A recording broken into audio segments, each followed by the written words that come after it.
Are you a fan of the cash envelopes method for budgeting but would prefer a more modern solution? Well, in this video, we're going to be taking a look at Qube Money and the digital envelope system they're proposing. Hey everyone, this is Kyle from Money at 30, and on this channel we look at personal finance from a millennial perspective, including app and tool reviews like this one, although today's video is going to be a bit different as we're reviewing an app that has yet to launch.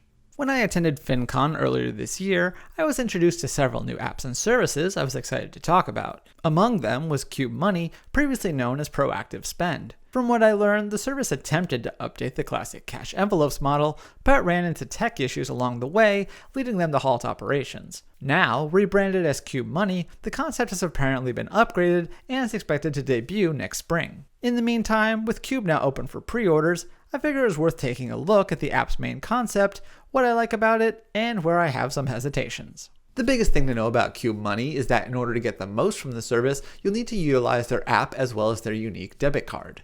From what Qube Money's team has said, the way the service will work is that users will have a debit card that will contain $0 by default. Thus, in order to make purchases, they'll need to open the app and select what category envelope, or cube, to spend from. Doing this will then load the funds onto the card, allowing them to make their purchase. Then, once the transaction is complete, the funds will be sent back to the app a short time after. To be clear, if a user were to attempt to make a purchase without selecting a category first, the card would be declined as it would have no money on it. One of the things I really like about Qube Money's concept is that it inspires the same intentionality as cash envelopes without the extra trips to the bank. A huge reason why budget enthusiasts have suggested the cash envelope method over the years is that it requires consumers to think before spending. Not only does it prevent overspending because once the cash is gone, it's gone, but also cuts down on those impulse splurges that can really add up. Thus, I do think that Qube has done a good job of replicating that benefit while adding a bit more convenience to the process. What's also interesting is that Qube says it will be building in additional functionality, allowing you to share cubes with friends or family, or even give your child a card of their own.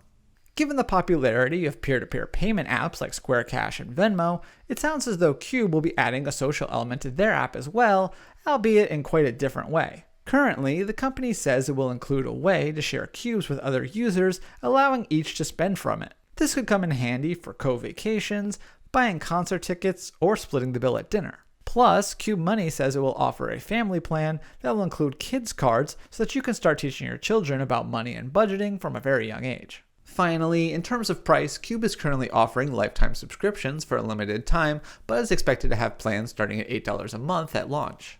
Prior to their expected launch next year, Qube Money is currently offering lifetime plans that will rise in price in the coming weeks, topping out at $240 for a premium subscription. However, these will be discontinued before the product debuts. Then, the service will switch to a monthly and annual billing model, with the cheapest plan expected to cost $8 a month. To be honest, when I first heard this, I thought that it was a bit expensive. However, to my surprise, there are several basic checking accounts that actually charge even more than this on a monthly basis. It should also be noted that, while $8 is the lowest price point, there will be additional service tiers for the family plan and other added features. Overall, I'm really intrigued by what Qube Money is building and think that their lifetime subscriptions could be a good deal. At the same time, it's a bit hard to shell out that kind of money sight unseen. To be fair, Qube's team has compared this pre-launch special to a Kickstarter campaign, which does seem apt enough. I'm also glad to see that they'll be honoring any Proactive Spend lifetime memberships as well. So while I'll personally be waiting to try the app for myself before signing up, I'll let you decide if the potential savings are worth jumping on early for. Hopefully this gives you a decent preview of Qube Money, but for more on the upcoming service, I'll have a link to my article on direnews.com in the description box down below. Also, if you like this video, please hit the thumbs up button, leave a comment, and be sure to subscribe because we have new videos every week. So thanks again for watching, and I will see you next time here on Money at 30.